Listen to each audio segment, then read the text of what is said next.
So really thinking is hard, right? I mean, have you guys ever been in a situation where one of the things that I hear a lot is I'm looking at a wire or I need to do some wireframes. I don't know what to build.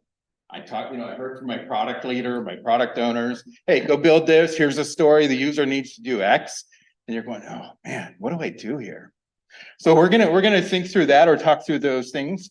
We're also gonna talk about why we like the people we like, why we love the people we love, and most importantly, why we hate the people we hate.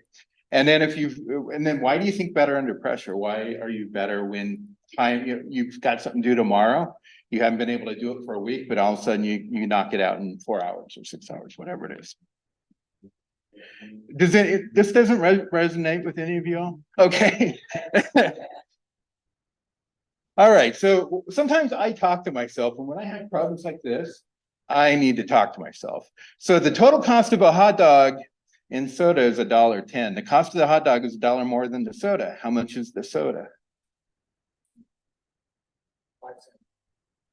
Okay, here's the 20%. I'm going to talk about the 20% in a minute. Anybody else for 10 cents? You? Anybody else for a nickel? All right, so you're going to be 20%, you're going to be 40%.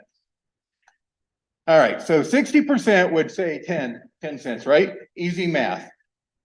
$1.10, one of the things costs 10 cents, the other one's $1. 20% got the right answer. The hot dog's actually $1.05, the soda's 5 cents. So, excuse me, I'm going too fast. I'm worried about time. This is a lot we're going to go through. And then 20% didn't bother. Actually, in this group, it seemed like it was a much larger percentage.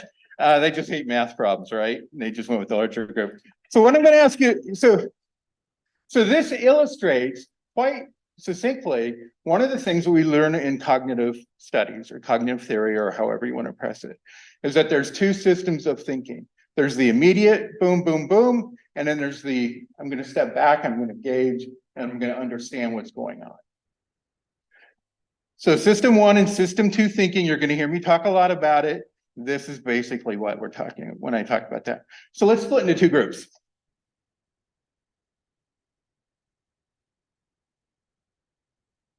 This is a test. Everyone over there and US. Two groups, yeah, two groups.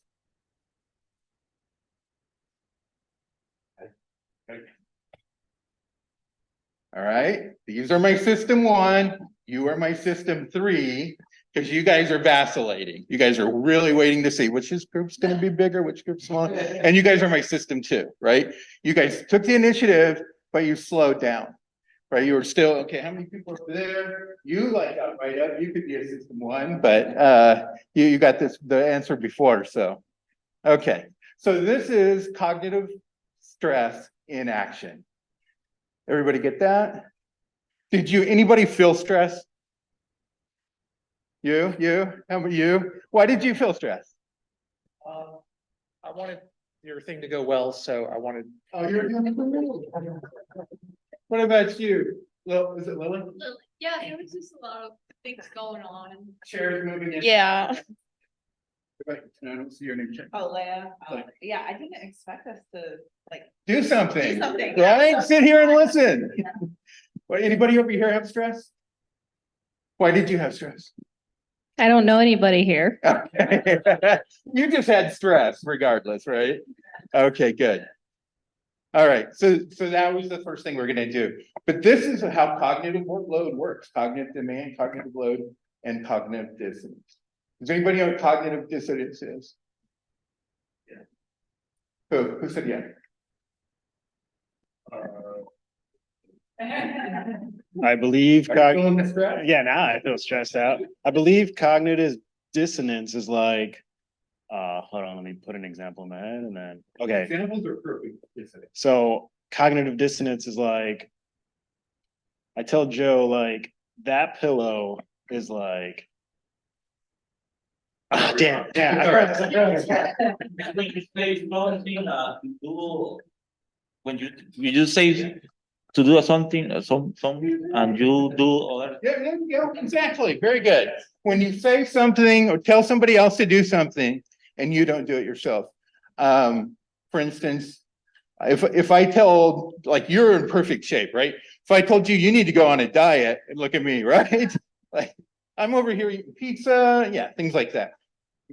All right, so we're gonna talk a little bit about that, but that's not so important to UX folks. But I wanna make sure we know what that is as we get into this. Okay, so the people that are in group one, you guys can sit down.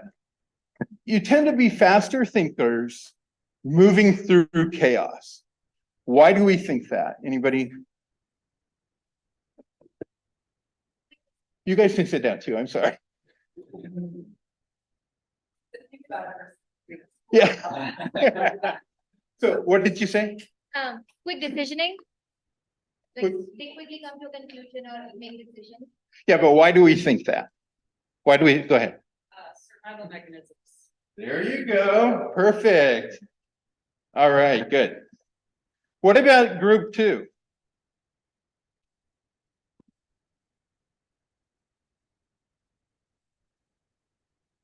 Same reason, right? Is that what you said?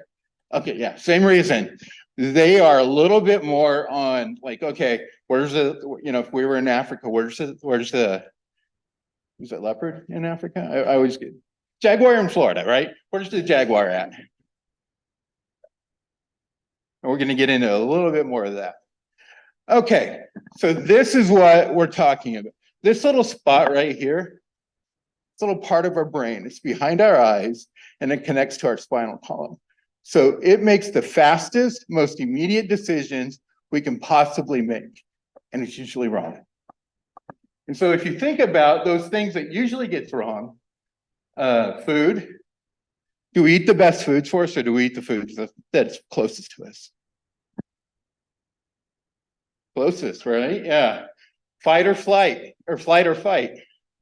How many of us fight when we don't have to? We'll stick down, you know, bear guns on it. How many have died on the hill they didn't need to? Yeah, you? You, right, exactly. UX people, right? We die on a lot of hills. Oh, it shouldn't be this. It's got to be good. Go ahead. Fawn? Freeze or freeze.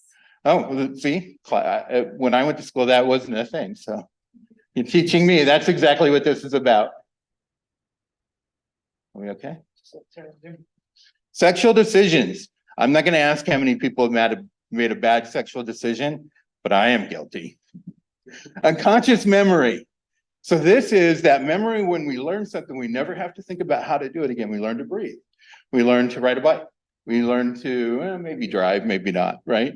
And then we never have to think about those actions again.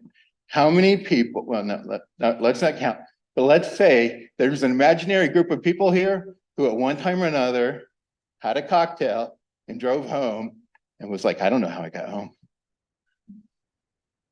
That was this part of your brain going, okay, we're gonna get home. I don't know how, but we're gonna do it. Bad decisions, right? Learning through rewards and punishment. Probably punishment, but most often rewards. So that part of our brain kicks off a lot of endorphins. In fact, you can kick off all four. Does anybody know the four major chemicals in the brain? Endorphins, dopamine, serotonin, right? One more. What? Yes, there we go. Very good. So that part of our brain can kick off any one of those four chemicals. No other part of our brain and no other species can do that. Social interpretations. This is the only part of our brain that looks at how somebody acts towards us and makes a decision about it. So if I walk up on Wes, Wes's brain probably maybe for a second, maybe he didn't even notice it, but he recognized I was coming up on him and then he had to make a decision, right? Almost hugged you. Did you? That would have been the inappropriate bad decision making. Okay, caregiving. So typically parental, we're not really trained. Most of us are not really trained how to be parents. Some of us will be really good parents, some of us not so good, but we will be able to sustain life. So even if we're a bad parent, there's a good chance nobody's going to die. A good chance. Emotions connected to memories. This is not a positive thing. When you have PTSD, this is where it originates from, and we'll talk about that a little bit. But so if you are in a heightened state of stress and something happens to you, this is where it gets triggered. It releases those, forget which one it releases, but it releases those chemicals, and that gets written to your permanent memory, and you will flash back and do all those things that we talk about with PTSD. And the last one is addiction. Addiction does not resonate anywhere else in your brain except for here. And it's because this is an animal instinct. I'm trying to feel better. I'm trying to get that gratification. Does that make sense? Any questions on this? Go ahead. You got the fourth one. You want to say it again?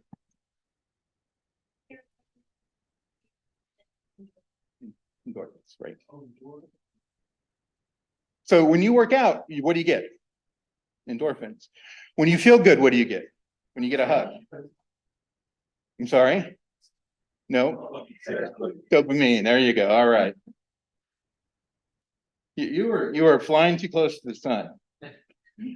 All right, so we were just talking about this, right? So 65% of pleasant memories, well, we got some covered up here, but 65% of the pleasant memories happen when our cognitive load, not demand, let's not confuse those, because we're going to talk about both of them, are down here. When we are a child, our number is very low. So the way this works is we live on a scale, in theory, we live on a scale of 1 to 9. Nobody's ever truly 1. I mean, if they're 1, okay, it's probably due to the addiction issue, right? You can be so consumed or so not consumed that you might hit a 1. Most of us are between 3 and 5 on any given day or any time of the day. This is over a span of time. You don't have good minutes, right? Anybody had a good minute? How about a good day? You've had a good minute? Well, this is a good hour, right? But thank you. So in a normal day, we're somewhere between 3 and 4. We can have percentages as things change throughout the day. It can go up. When you get a little bit of stress, it might go up, but it will go down fairly quickly. When you're having a bad day, it stays, right? You ever go out, maybe not a problem here in Orlando, but when I used to live in Chicago, I'd have to go out and scrape my windows. There's nothing I hated more than scraping the ice off my windows. Anybody lived up north? And yeah, so a few of you resonate with that. Okay, so it is a nasty job. It's never easy, and you never do a good job at it. So you get in the car and you're trying to drive through this half street, half iced over window, and it does not set your day up. And what this says, what you can't really see it here, is if you get into 8 or 9, this is the Hulk saying you wouldn't like me. All right, so I talked about this just briefly earlier. First responders, physicians, day traders, and I shouldn't say physicians here, it should be anybody in caregiver, combat military, they may live in a routine of 6+ of cognitive demand. And it should be CL actually, cognitive load. And if anything happens when they're in that heightened state, they're very prone, 75% of the time, to get PTSD, even with training. So when we're working with healthcare UIs and UX, we need to be very, very cognizant of that. Now, I didn't really introduce myself, and I'll stop now and do that a little bit, give you a little of my background. So are we okay? Okay. Okay.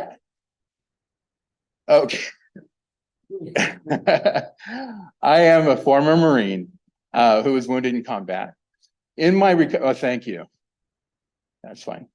In my recovery, I was in recovery for 2 years. I was bedridden. I couldn't see for 6 months of that. I was told I was never going to walk. And here I am today, right? I'm doing a fairly good job.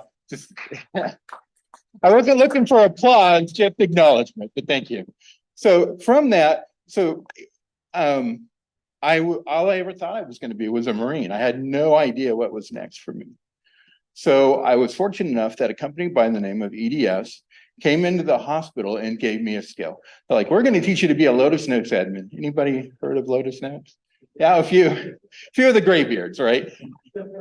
So I became a Lotus Notes admin and went to work for EDS, and I had some success there. And I came to Orlando and spoke at a trade center, and Deloitte hired me from that trade call, and it was awesome. I was I was going to work for this big major consulting firm, first person in their groupware practice, and I was on road, right? So I'm working for my first client, American Express.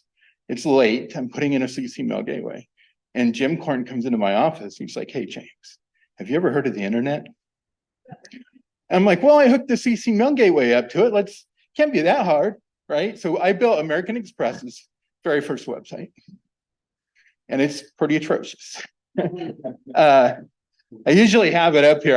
If anybody wants to see it, come up and grab me after. I'll show you what it looks like. And I remember from that, we'd spent a lot of time on it. You could come in with your American Express number, no password, nothing, put your American Express number in, and it would give you last month's bill, including your card number. Yeah, secure, right? It's hysterical by today's standards. We didn't know any better. But we had, believe it or not, we had this little odometer that if somebody came and visited the site, it would click over a number. Does anybody remember those? Yeah, right? So they would click over a number. This was on American Express's website. I should be shocked. So a couple of months go by, and we've spent hundreds of thousands of dollars putting this website up.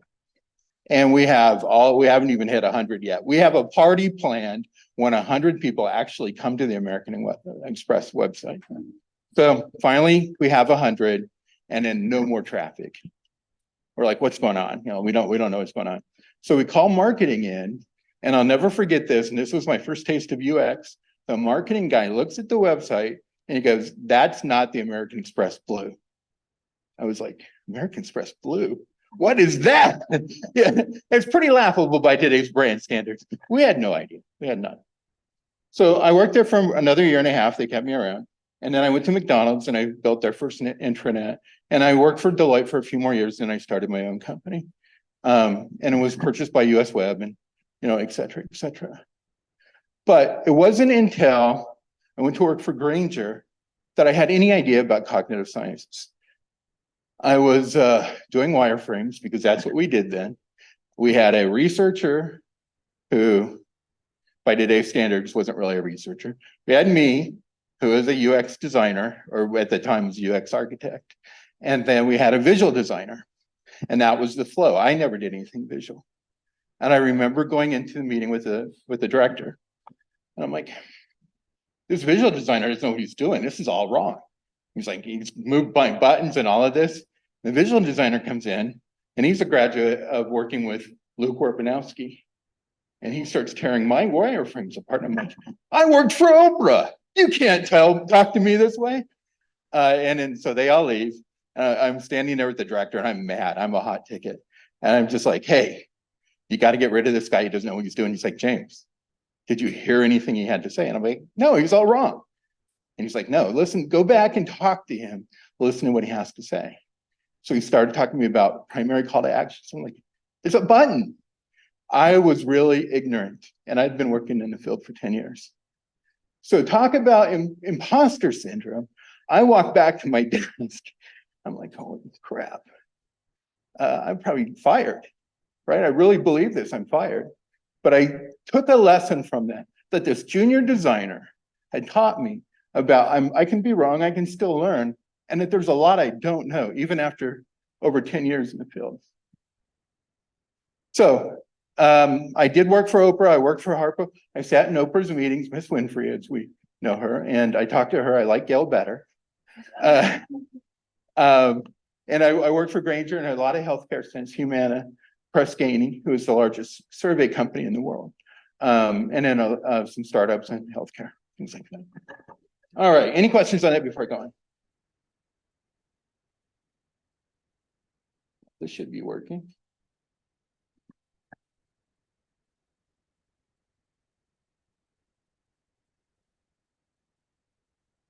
So this is where the stress comes from. All right, the faster cognitive load goes up, the slower it comes down. Does anybody believe that? Woo!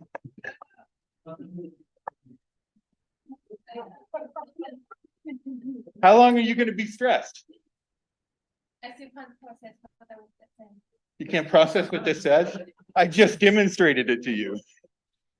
Okay, what it means is if my cognitive load, if I am scared or if I'm frightened, if I'm stressed, and it happens instantly, it takes a much longer time for it to come down. If you're, let's say you're a surgeon and you're having a pretty easy night, somebody comes in and they're very hurt, they're car accident, whatever it is, like I don't want to pay those, but and you go in and they die, you are way more likely to have PTSD than if you'd been dealing that for the last 4 hours, because it happens like that. If you're scared, if you're injured, if any car accident, how many people have ever been in a car accident and they felt like life slowed down for a few seconds? You know? Yeah. What was that like? Let's bring up all the trauma. Well, it was about 10 years ago. And I was taking a turn a little too sharp and going the speed limit, and I spun out and hit a tree dead on. And right when like everything slowed. Did you see the glass break? I don't even remember seeing the glass break. Like That is it common. went like dark, and like next thing I know, the airbags had gone off, and I'm just sitting there thinking to myself, wow, I'm not dead. That is interesting. Thank you for sharing. When I was shot, the first one hit me and I didn't believe it. I'm like, oh, I got stung by a bee. I'm allergic to bees. The second one hit, I'm like, well, this is not normal. And that was all I remember. So, but I remember, like, I had a series of thoughts that were happening between the first and second bullet that went through my chest, right? And it's into my chest. I had that much time to think about those things, like it's a bee sting. Oh, no, it's not. It's something else. So cognitive demand is the level of difficulty relative to what we know of the work that we're asking people to do. Are you getting tired? I'm sorry. Okay. Okay. It's okay. You can be tired. This is not fun stuff. It is? Who said that? Thank you. Thank you. Thank you very much. Okay, so what we're saying is like cognitive demand is a stress on people when we ask them to do too much. And this doesn't even have to be hard. You have to think about the persona of the person who's doing it. My mom, and now starting to be me, can't remember a password. I log in, I'm like, what was that password? In fact, I was doing it tonight. The L on my keyboard wasn't working, but I was sure it was me. I'm like, oh my God, I can't remember my own password. And it started stressing me out. I could feel it. Cognitive load is the effort imposed by the environment. Now, this is what we've been talking about. Things that happen that elevate me, that scale of 1 to 9. Now, I personally live with PTSD. I am probably always a 5. I rarely go down below 5. You can ask my wife. And then cognitive dissonance is a mental conflict that occurs when our beliefs don't line up with our ideas. How many people have laughed at an inappropriate joke? Everybody. Cognitive dissonance. You knew you shouldn't laugh. Everybody else was laughing. You joined right in. This one just happened to me tonight. I was like, I asked my wife, I'm like, is this joke okay? And she's like, no, don't use that one. But I was okay with it. I'd seen it in these before. And I was like, yeah, I'll use it. And I was like, maybe I better not. But I'll tell you the joke. Yeah, who said yeah? See, we have a person who's an instigator right here. I laughed so I'm embarrassed how hard I laughed at this, but I heard somebody say I've been busier than a one-legged man in an ass-kicking contest. There's nothing truly wrong with that, except for I now work for accessibility in the VA. I know those people that are one hand. I should not be laughing at these kind of jokes, but whatever reason, I found it hysterical. So cognitive load is typically increased when unnecessary demands are making a task information overly complex. I told you to divide into two groups. I didn't say, hey, all guys over there or all people under 35 over there. I didn't give you any instruction other than two groups. So you knew what you were supposed to do, but you had no guidelines for doing it. That increased your cognitive load. And I'm going to increase it some more. Cognitive demand is increased when the attention markers are spread too widely or do not convey clearly. Again, I didn't give you clear instructions, so the demand also went up, and it went up probably faster than the load did. How many people still feel a little stress from being told to separate into two groups? Anybody? Usually I get one or two. The boo? Yeah, you got it. Not even she wasn't even phased. All right, so I'm going to show you an application that the VA actually used to use. Now, a physician would identify a medication he wanted to dispense. He would say, okay, nurse or whoever's doling out the medications, go give 5 of these or 2 of these or once daily, PRN, whatever that is. Go write these or I've written the prescription, you need to dispense the medication. Well, obviously that goes into a system. So who feels really strongly they know UX? Oh, wow, a lot of imposters in here. Anybody sort of know UX? There we go. Okay, Deborah, when I hit add note, what's going to happen? I would think that something would pop up that you did it. Okay, But go ahead. Tell me more. Okay. Kind of sucks, huh?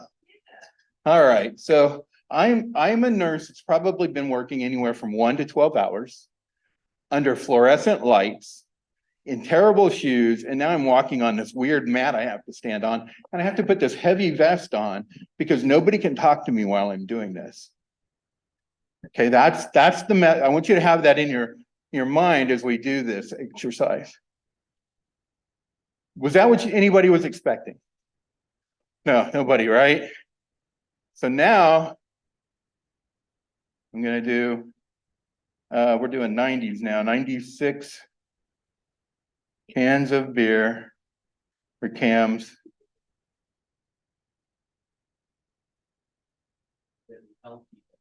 Yeah, exactly. All right. Now, when I post my note, what do we expect to have happen? It depends, right? Okay, good.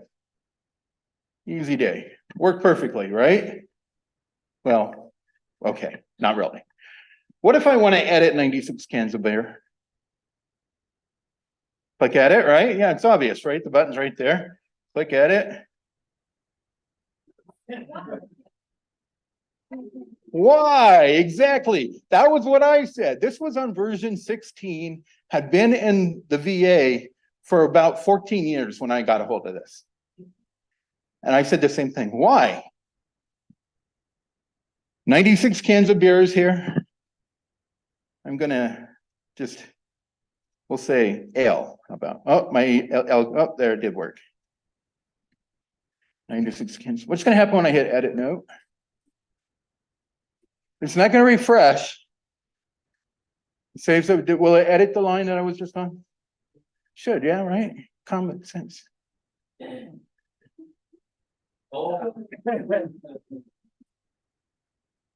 Imagine that nurse when she had to edit a line and it did this.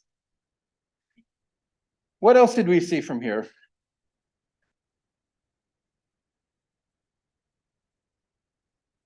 So oh, look, it kept my stuff. And that was a feature.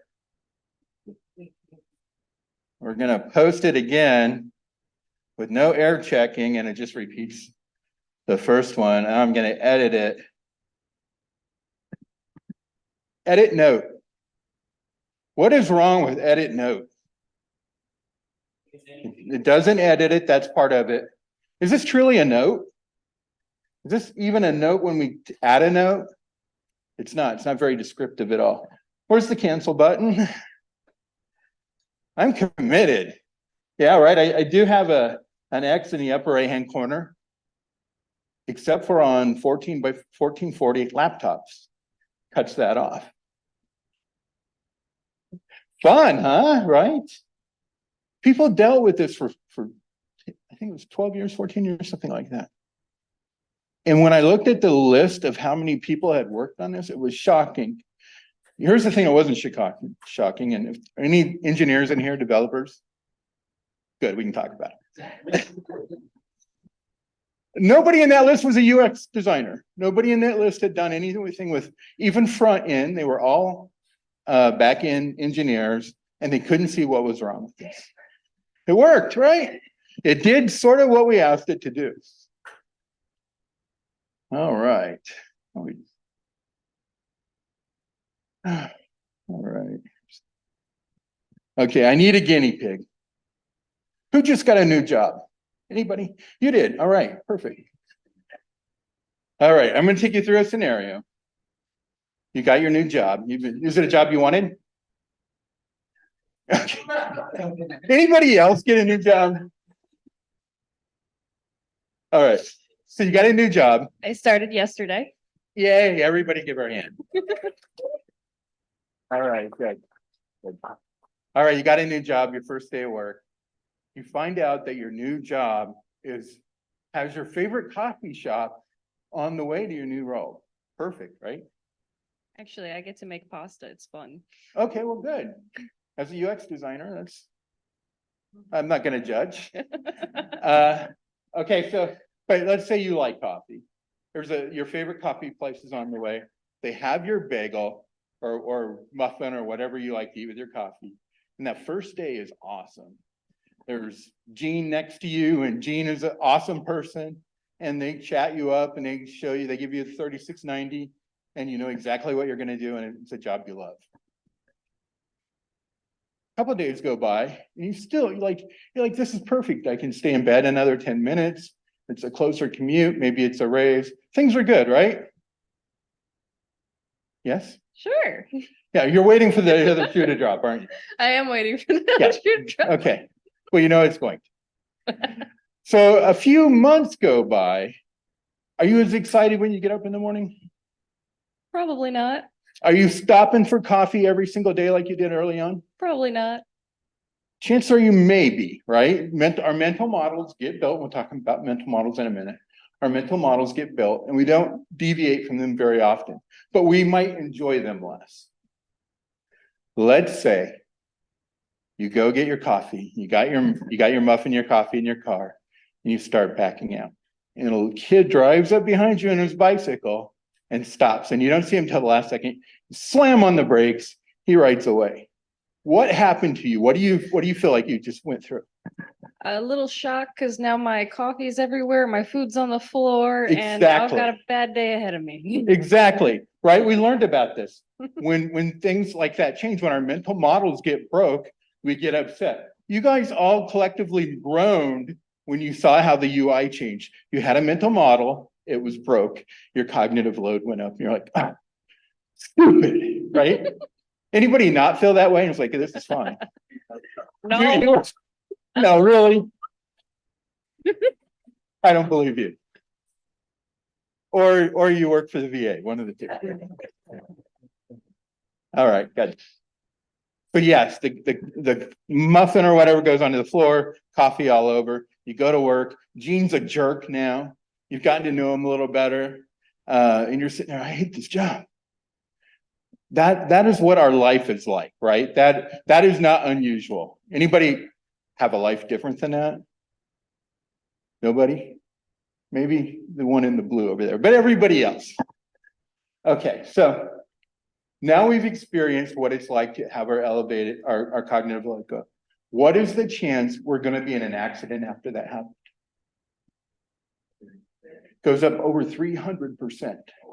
So even, right, so because we're so shook, because things have happened, we are now more likely to have another accident, even though we didn't have an accident initially. So what else happens? When I go by that coffee shop tomorrow, I am way more likely not to stop. And I am now angry at that coffee shop for no reason of the coffee shop, right? And I'm also angry at that little kid. I may never forgive him. He ruined my morning. He ruined my day, right? Is this unusual? No, So why do we expect users to act any different? do we? We do. Any researchers? UX research, you are? You're only raised your hand a little bit. I'm 20%? Okay, good. When you're doing research, how much research do you do on the person themselves, what their day's like, what they actually do, what their inhibitors are? I'm not doing like photography, like observing their 24 hours. No observation, but you're a researcher. I'm We should not do picking more. on you. Yeah, we should do more, I agree. Yeah, right? Yeah. You know you should. So how do you overcome that? I try in terms of like advocating. I mean, there's like data analytics, prior research that they have. They have a lot of data, but So your customers are numbers? no. No? Okay, what kind of work are you in? Well, I mean, what is your company It's like do? an ed tech company. Ed tech? Yeah. Yeah, Okay. Education technology for the young adults, it's like yeah. workforce development. Okay, Yeah. good. How many times have you been wrong? Question. Probably a few. Are you ever 100% certain you're right? No, Doesn't that suck? it does, but I also feel like I hate to say it's like part of the job, but there's like this element of, you know, Oh, cognitive bias. We just saw it right there. This is the way it's always been. This is the way it will always be. Right?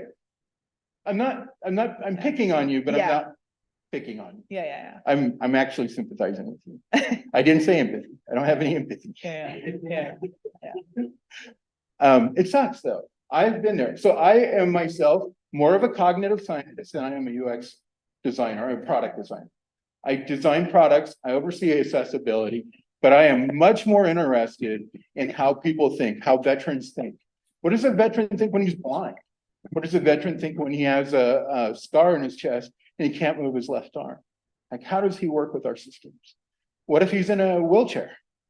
What if he has, PTSD and he can't leave the house? He still needs to, or they still need to be taken care of. How do we do that? And how do we do that with the research we have available? It sucks.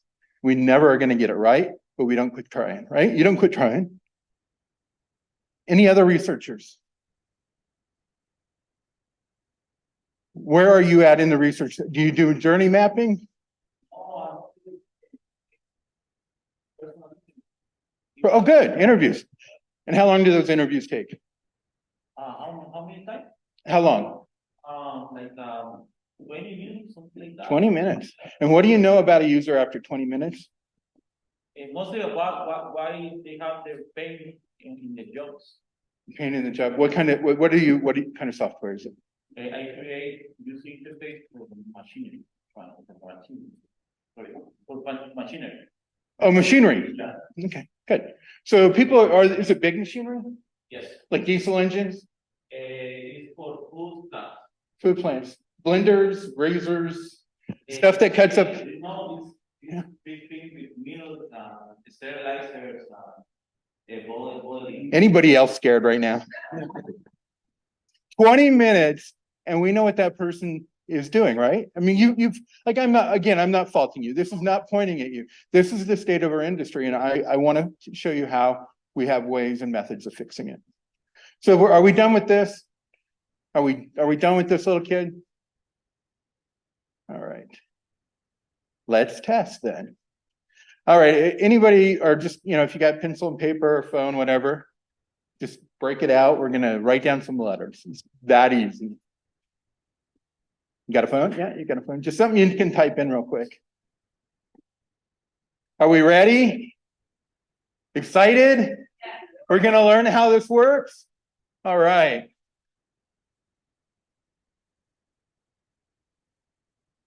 Okay, all right. Write these letters down. Oh, man. That is how much time we have to capture users' attention. You didn't get those letters? Right? Ah, you suck, James.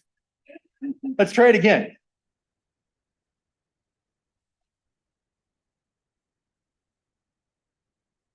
Same amount of time.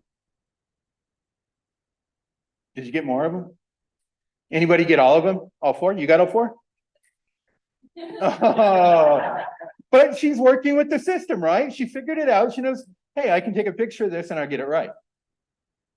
That was smart. I didn't even think of that. I will next time.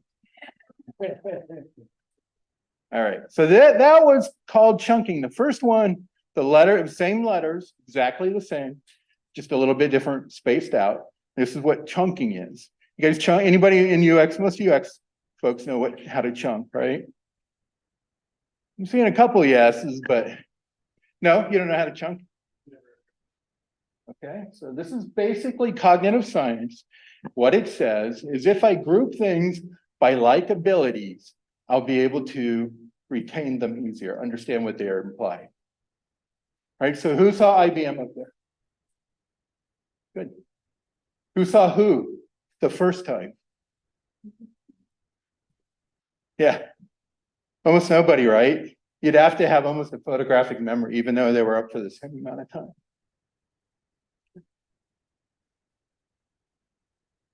So mental models are groups of memories tied together to help us create a narrative. What does that mean? Our life would be so boring if I told you what I had to do to go fill up my gas tank. I got to go get my car keys. I got to open the door. I got to open the garage door.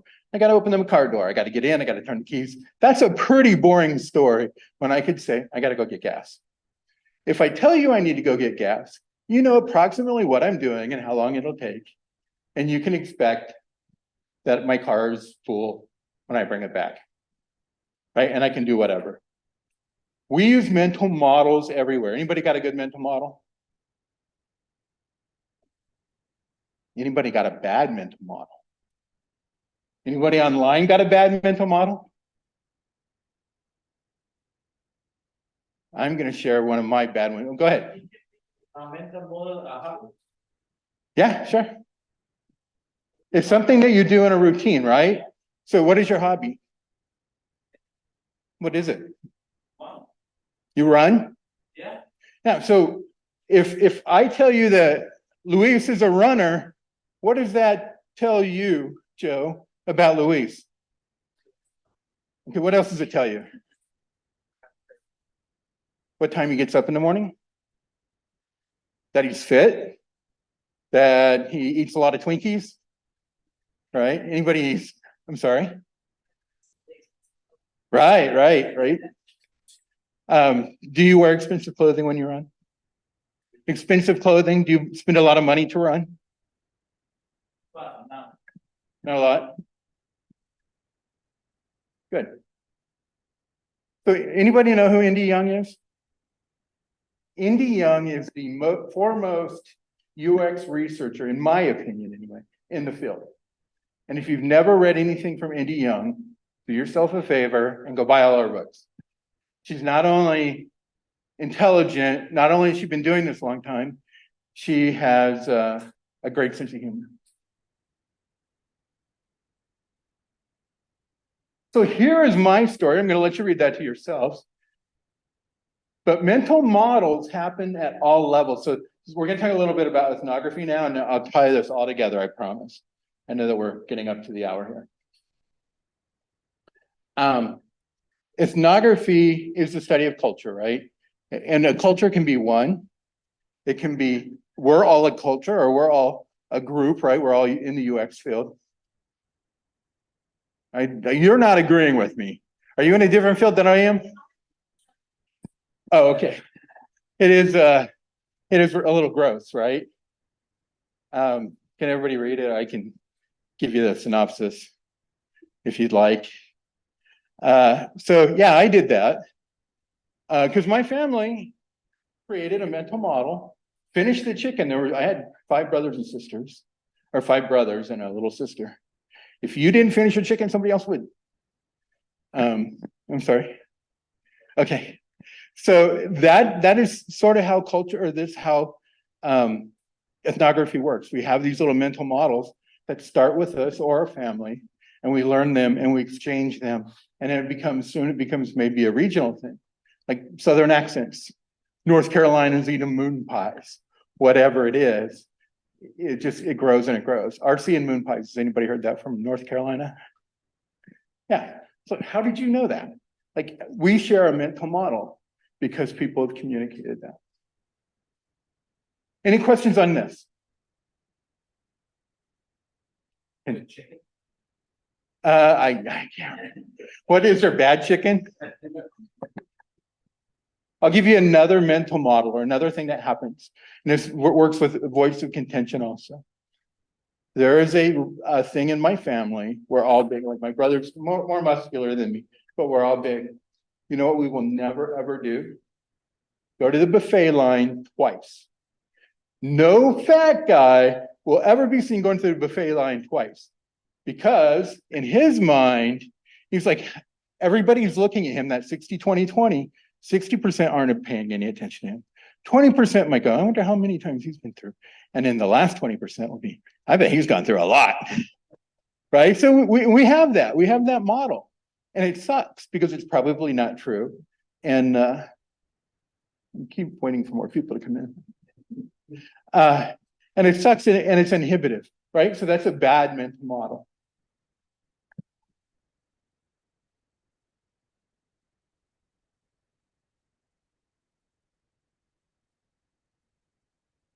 So let's dress. Now, I was going to bring this really difficult test, but we couldn't get any popcorn. I ran out of time, so you're gonna get the easy one. Luis, you're a runner. Come on up here.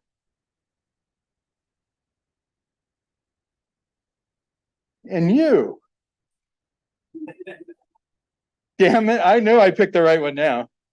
All right. Here, I get it. Okay.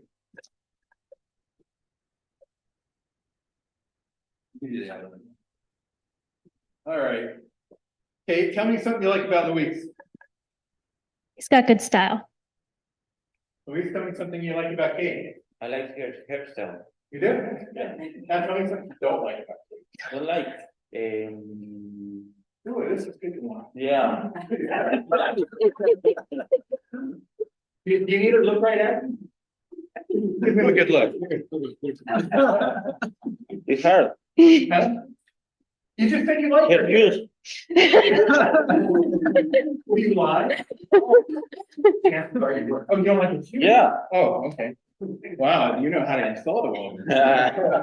Okay, Kate, your turn. What do you not like about Luis? I don't like that he's a runner. Why do you not like the runner? Because if you like to run, you're unhinged. Hey, Luis, your turn. What do you like about Kate? She's very direct, that's it. She's correct. Yeah. Shocking. Okay, Kate, what do you like about Luis? I like your haircut. It's fresh. Okay, good. Luis, what's your nerd, Kate? Huh? No time? Oh, one time? With more time? Yeah. No, we're asking you right Right now. now. No. Me either. It's fine. Did you get married at all? Huh? Did you get married at all? With one time? With more time? Yeah. Pick somebody in here you'd get married to. Right now? Go ahead. Yeah. You can, yeah. Wow. Come on, pick somebody. What? Somebody, anybody. Not the one in blue. Already did. No comment, no comment. But Like next week. keep laughing, because you're next. Go ahead, Louis. Pick one. Oh, big one. Hair. Okay, why? Why? Because. Oh, maybe like, what, it's fine. Would Yeah. you marry Louise? No, Why not? I don't believe in the institution of marriage. Why would you marry Louise if you believe? I don't know. Would you be wicked? Wiccan? Sure. You'd not marry Louise, but you'd be wicked. Yeah. What is wicked? It's a religion, well, if you want to call it a religion of pagan, like witches, witchcraft. For one night? I know a little bit more about it than you were expecting. Yeah. Go back to our earlier discussion about. He slowly backs away from me. Okay, so now you pick somebody in here and they would have a Wiccan ritual. And can I hear it? Everyone, let's get in a circle together. Okay, just one? Yeah. Mhm. Right. Louise, would you marry Deborah? Okay. Yeah, she's Wiccan, like, that's a quick ceremony. Oh, really? Yeah, Okay. I guess, I don't know. Yeah? What about Kelly? With time? Yeah. Okay, what about, sorry, Anand? Who on? More time? How much time do you need? Man, you got a whole smart. More than 2 seconds. More time than 2 seconds. Why? Because you need time. Why? What? Because this, Do you not believe, do you believe in love at first sight? no. Are you a romantic? Yeah. Okay.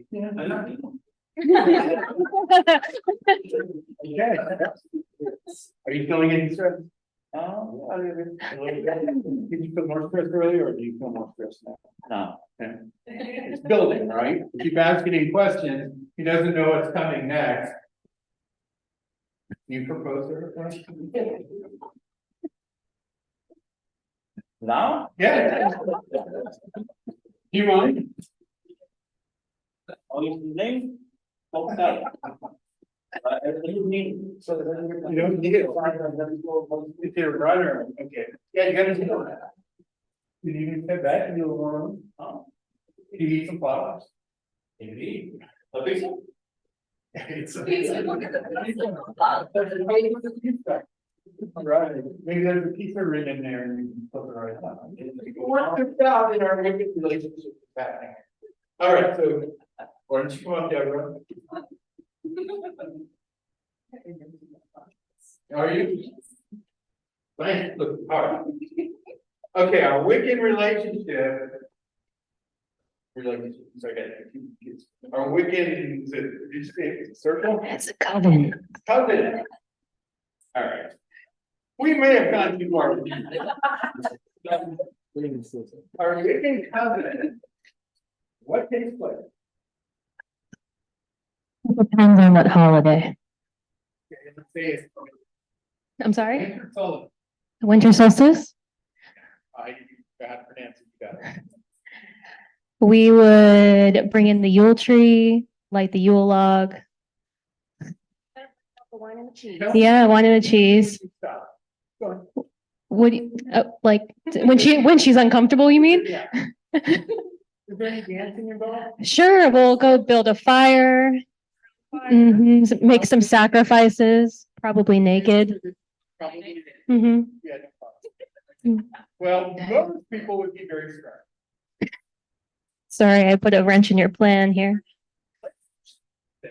Louise, you're Wiccan. Take him over here and propose. Miss Wendy. I'm gonna be brave just to like ruin this for you. We're recording this, right?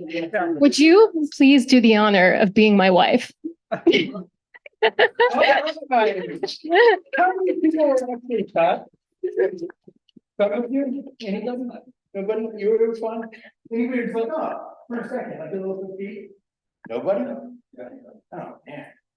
Does anybody, you were, afraid, Matt, you cried APC commercials? Me too. I do too. Yeah, I cry at movies too. It's bad for a guy my size to be boohooing. Nothing wrong with crying at movies, I've only done it once. Oh, man, I cry at movies that I'm not supposed to be crying at. Okay. Thank you, you were both great.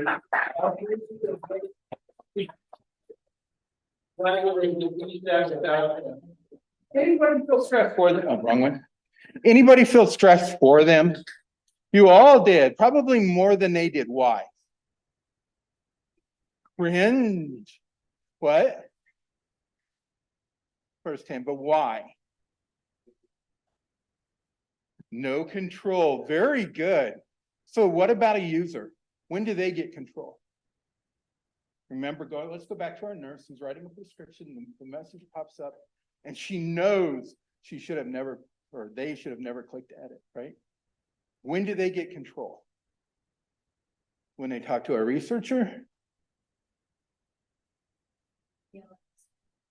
Yelling at customer service? Will they ever talk to an engineer? Probably not. Will they ever talk to their boss about it? Maybe the first year, right? And then they go on. Salesperson, okay, that's a good one. But what, did somebody go over there? Is that you? Why? Oh, was it you? Who did the exhale? Okay.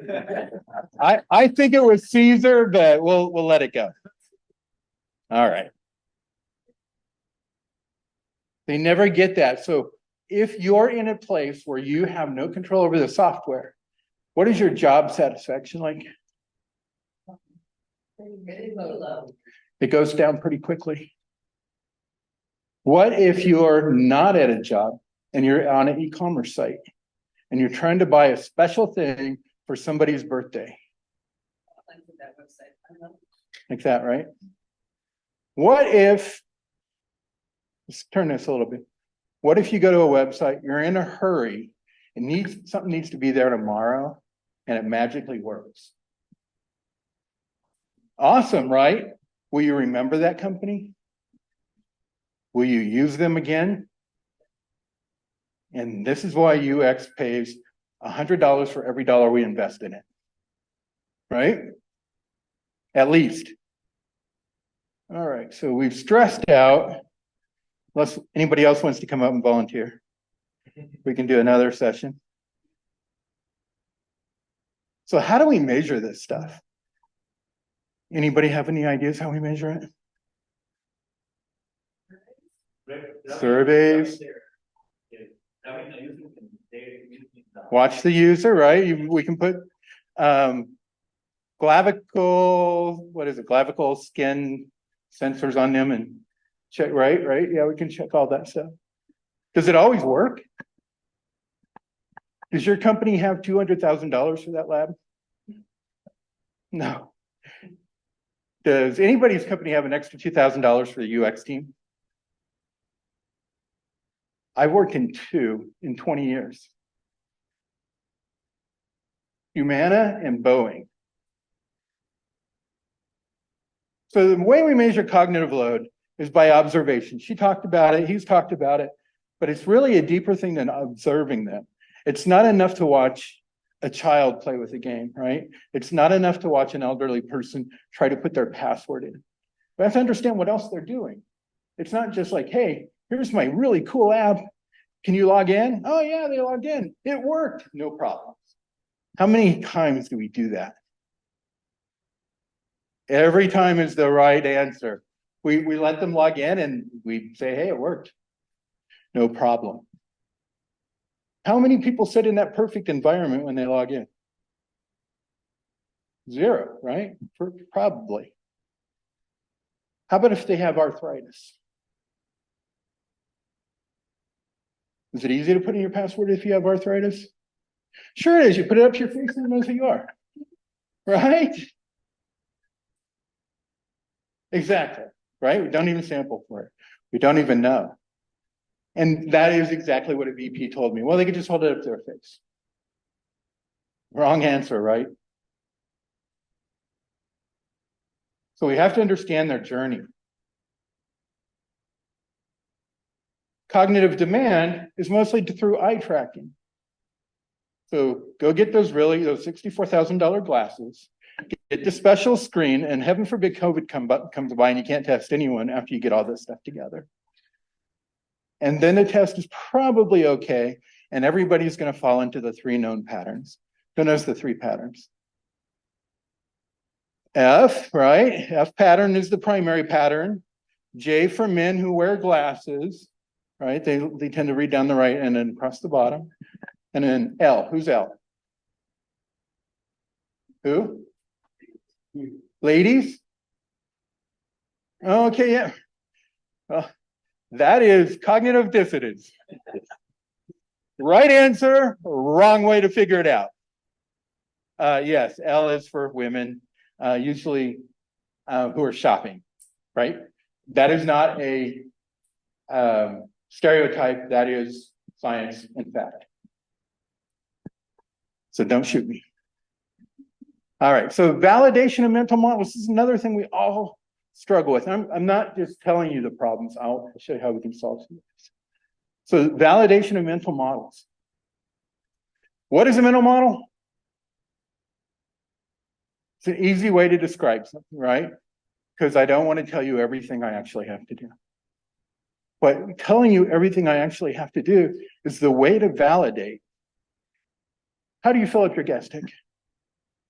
I drive and pull up to the gas tank, remove the nozzle, swipe my card, select everything You're that's not needed. sure. My husband. All right. Christian, how do you fill up your gas tank? Pull up to the gas pump, pay, and the pump, choose the thing. I've already opened, when I get out of the car, I've already opened the hatch to it. I was not established with you either. You're going backwards. Do you want to take a shot? All right, Deborah. All right. You've been part of every other. Tell us how to fill up our gas. Well, first I have to remember that I needed gas. Okay. Then I freak out, small panic attack, go, oh my God, I'm gonna run late because I need to get gas.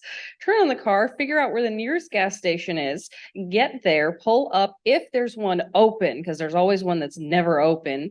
And then from there, I will turn off my car after I have parked in front of one of the open ones. I open up the gas tank, then I will take out my card, put in, yeah, see? Okay, but she's doing the right thing. She's telling us every step in that. Now, how do we validate that? We remove everything that doesn't matter to that story. The thing is, I take the nozzle out, I put it in the car, and I fill it. That is the core of the mental model. And then I add something to it. I swipe my card. Well, maybe 40% of our users pay cash. So our mental model, that gets removed from our mental model. We no longer talk about that as UX folks. Okay, and that is the margin of safety mental model. Go ahead.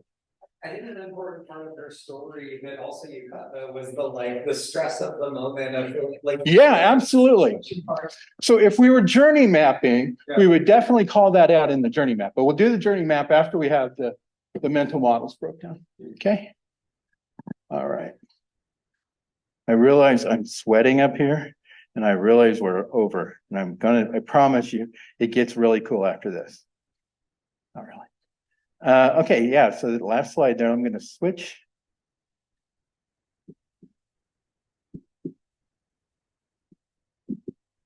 So this is a normal e-commerce site, right? Any comments about it? How do you feel like this? Go ahead. Looks fancy. Fancy, good. Yeah. Is fancy right for the market, do you think? Yes. Look how much we first got. So we're resonating, right? Resonating, we mean we're bonding with the user. They came here expecting an expensive person, we were showing them.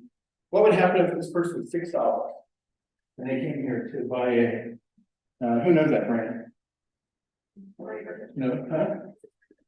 Yeah, it is. Okay, good. What if they came here expecting a $3,000 purse and we showed them a $6 purse? Because they're not, I don't know, it's an knockoff, thank you. Knockoffs, no trust, what happens to them? Cognitive dissonance, and they leave, all right. So how do we know this stuff? Well, we used to have to measure, we used to have to talk to a lot of people. Yeah, right, and then AI.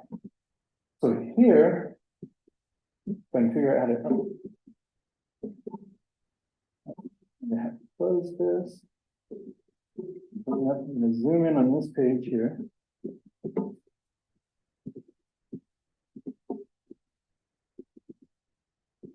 I'm used to it much larger than this. Bear with me. All right. So this is my page in Figma. Now I'm going to test it. I'm going to use a plugin called Neurons. Anybody familiar with Neurons? It's expensive. I'll just tell you that. But it is well worth it for product designers and anybody that's doing that kind of work. If you're a UX designer, if you're a researcher. And if you're interested, I can talk to you afterwards and set you up with the company. It's called Neurons. Yeah. The same thing we did, part of visualizing. Visualize, very good, actually, yes. They bought Visualize, which was my favorite product in the whole world. It was $500 a year. Oh, was I bad out of battery? Oh, it was. $500 a year, Neurons bought it, and it's no longer. But it's still a very good product, and it has a lot more. Yeah, this is taking much longer than it usually does. Here we go. So our first sample here is showing me the eye tracking or the attention. These are the points of interest that this. No, it's a little bit there.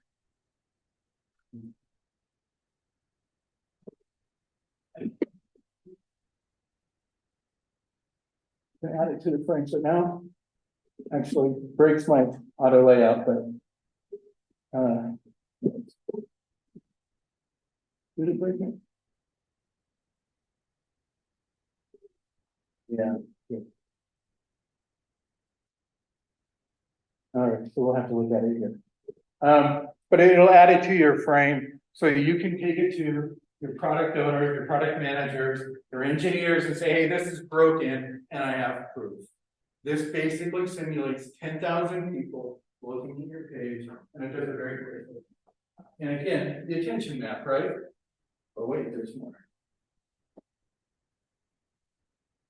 There's a fog map.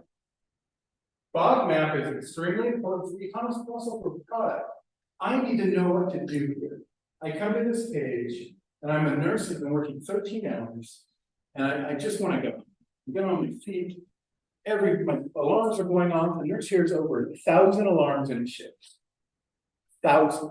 That's beep, beep, beep, beep, beep, all kinds of different sounds. I just want to go. Oh, but I got to enter this data. Man, I go here, there's no primary call to action. The page is laid out funky. I don't know why it's laid out this way. What the focus of the fog will tell you, this is where their attention is going to be. This is where your primary action on this page should be taking place. It's measuring their cognitive demand also.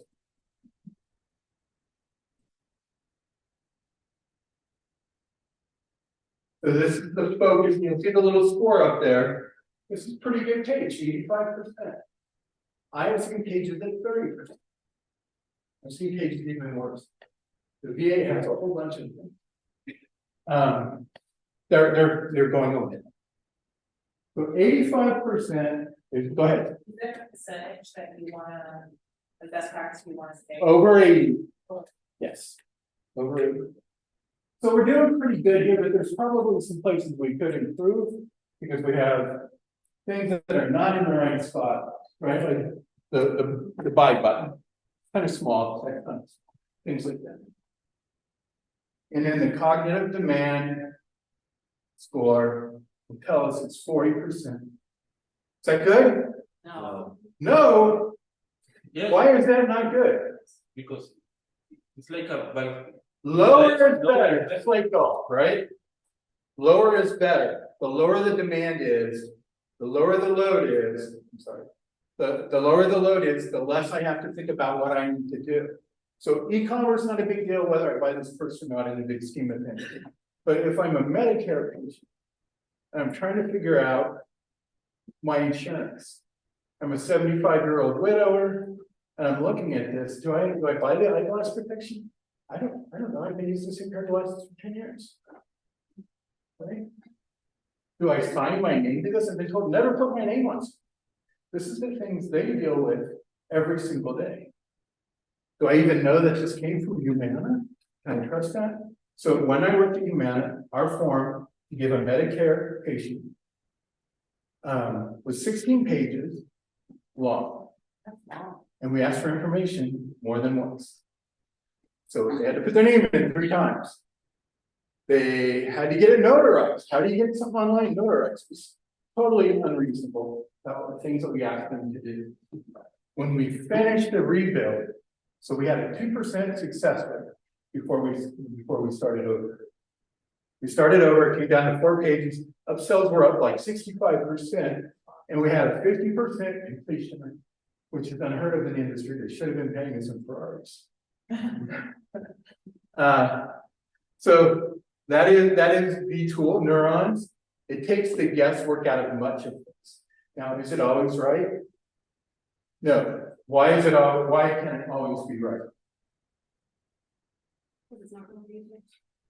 It's not really users, but there's another part to that. We don't know why. We don't know why, right? But I mean, we can look at the fog map and get an idea where they're looking and deduce from that, right? But Change it. Like, 'cause that's a e-commerce site. You said you're using for the VA. Mhm. That's gonna be a completely different user base. it is, but that, yes, that you're partially right, but you're not answering the right question. But you're right. Go ahead.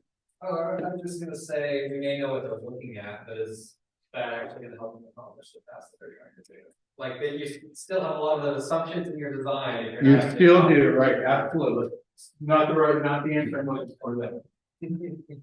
What is the basic law of science? To observe changes the outcomes. Anytime we watch something, something may change, and we don't actually know that the test is on. Right? All right, so good job, everybody.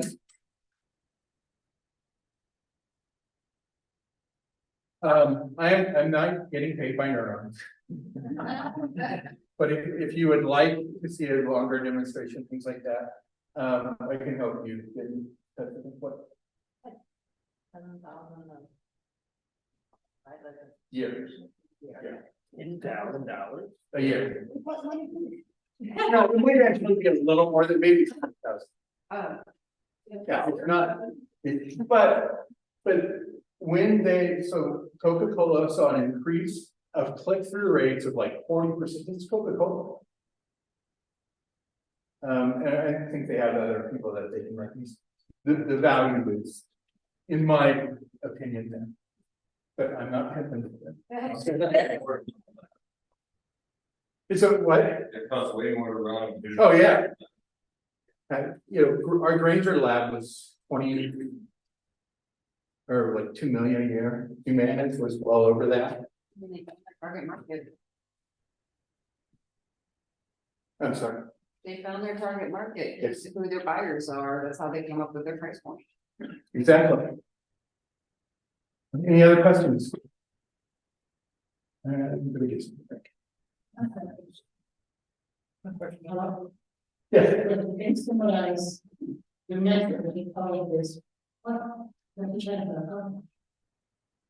It's a really good question. And I probably need as much time as I took to do that. Summarize, it's probably slow down. So cognitive science is the root of where we make this. If we're ignoring that science, we're ignoring our users to our own data. But, Maybe enough time, that's a choice. I'm sorry, Maybe enough time, that's a choice. It's called what it is. but exactly, yeah. So that's what it is. Yeah. I see what you're talking about. Well, we may not, I mean, being willful is a little bit different. I can choose to ignore, right? I like my design. My design didn't test well, but I like it. So let's do it, right? But this is a story of the visceral thinking related to the human being. It is. And we're always likely to be wrong. We saw 40% of the people in that first question, or 80%, right? 80% of the people in the first question were probably wrong or didn't bother. How many didn't bother, right? Yeah, you didn't bother. You didn't bother. But What's your motivation? mine?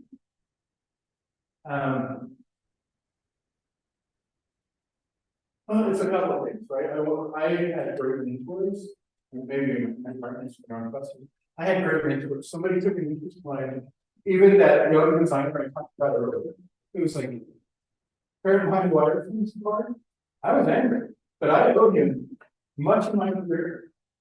That UX director that was in that room that took me aside and said, "Hey, James, you're wrong. You are wrong. That is much of my career." But When you say somebody's wrong, they say. I was They may not agree with me, but they did it anyway, you know, it's when you were mistaken. Mistake.